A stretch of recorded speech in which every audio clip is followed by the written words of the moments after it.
आपके चिंता करने से क्या हो जाएगा? आप कुछ संभाल लेंगे क्या? तो आप, एक बहुत छोटी बात है कि आप अपने शरीर के एक रोम को भी सुरक्षा नहीं दे सकते, तो आप परिवार की क्या सुरक्षा कर लेंगे?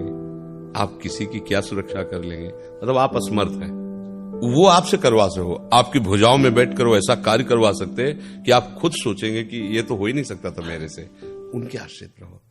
जीव का ये स्वभाव है कि अहंकार नहीं त्याग पाता, सबसे बड़ी बात है ना। अच्छा, आपकी चिंता करने से क्या हो जाएगा? आप कुछ संभाल लेंगे क्या? आप अपने एक रोम को भी नहीं संभाल सकते। अगर वो गिरना चाह रहा है, समय आ गया है, वो गिर जाएगा। आप न उसे लगा सकते हैं न रोक सकते हैं। तो आप, एक बहुत छोटी बात है कि आप अपने शरीर के एक रोम को भी सुरक्षा नहीं दे सकते, तो आप परिवार की क्या सुरक्षा कर लेंगे? आप किसी की क्या सुरक्षा कर लेंगे? मतलब आप असमर्थ हैं। तो फिर जो सर्वसमर्थ प्रभु हैं उनके भरोसे पे हो जाओ, वो आपसे करवा सकते हैं। वो आपसे करवा से हो, आपकी भुजाओं में बैठकर वो ऐसा कार्य करवा सकते हैं कि आप खुद सोचेंगे कि ये तो हो ही नहीं सकता था मेरे से। उनके आश्रित रहो। जो भी अपना है, चाहे रिश्ता हो, चाहे वस्तु हो, चाहे संपत्ति हो, चाहे ये शरीर हो, वो प्रभु को समर्पित भावना से कर दो। नाथ सकल संपदा तुम्हारी, मैं सेवक समेत सुतनारी।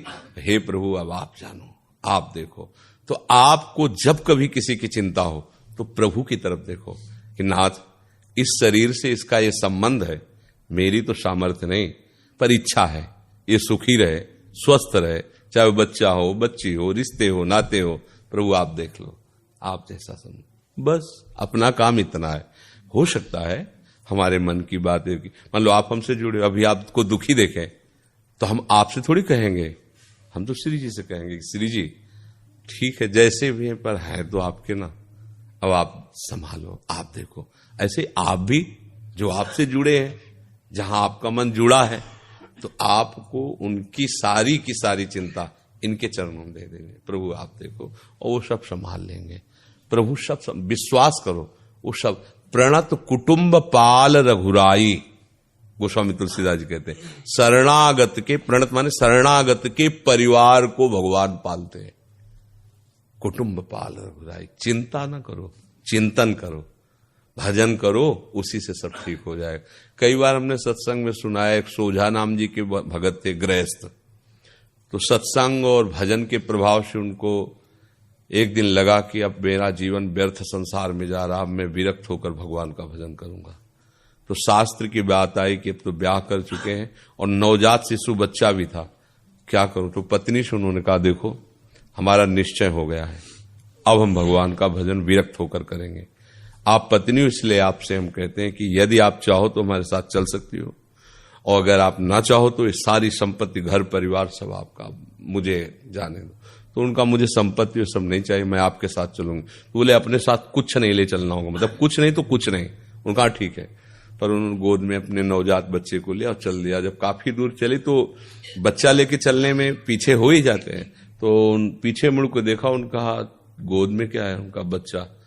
तो हमने कहा तो कुछ नहीं लेना है, तुम क्यों ले? तो बोले अभी नवजात बच्चे को कैसे छोड़ दें? चीता बहुत से टहल। बोले देखा इनका पालन पोषण कौन कर रहा है? तुम करती हो, छोड़, यहीं छोड़। अगर मेरे साथ चलना है तो बच्चे को छोड़ दिया ऐसे ही जंगल में। अब मां तो मां होती ना, ठीक है, पति के आज्ञा के अनुसार भजन, पर उनके हृदय में एक टीस होती कि कभी कोई मुझे सूचना दे दे कि क्या हुआ होगा मेरे बच्चे का। उनके मन में था। तो कम से कम 12 वर्ष हो गए, पर उनके मन की वो पीड़ा नहीं गई कि एक बार तो मुझे पता चल जाती कि इनकी आज्ञा के अनुसार छोड़ दिया था, मेरा बच्चा मरा, कोई जंगली जानवर खा गया या क्या हुआ। सोझा जी ने देखा कि एक बात में अटकी हुई है। बोले चलो। तो 12 वर्ष में बाल वो सब ऐसे बढ़ गए थे, तो पहचान में नहीं आए। गांव के बाहर रुके, गांव के लोग उधर से जो जाए तो बुलाया। बोले भैया यहाँ एक सोझा जी रहते थे, आप जान? बोले हाँ, बहुत अच्छे भजन करने वाले भगत थे। तो बोले वो विरक्त होकर के बाहर चले गए थे। उनकी पत्नी भी सुना साथ चली गई थी। बोले हाँ, और उनका बच्चा भी था, वो इतने निर्दयी कि वो अपने बच्चे को जंगल में छोड़ दिया। पर भगवान की कृपा देखो, वो अपने आप बताने लगा, भगवान की कृपा देखो, राजा जो है सोझा जी का बड़ा आदर करते थे। तो जब सुना कि सोझा जी चले गए तो राजा ने अपने सैनिकों को भेजा कि एक बार उनको रोको, हम बात करेंगे। तो वो तो मिले नहीं, पर रास्ते में लड़का मिल गया और राजा के लड़का नहीं होता था, तो उनका ऐसे भक्त का बालक हमें मिल गया, तो इसको हम गोद लेते हैं। बोले वो आज 12 वर्ष का राजकुमार है। पत्नी इसका चलो सीधे यहां से।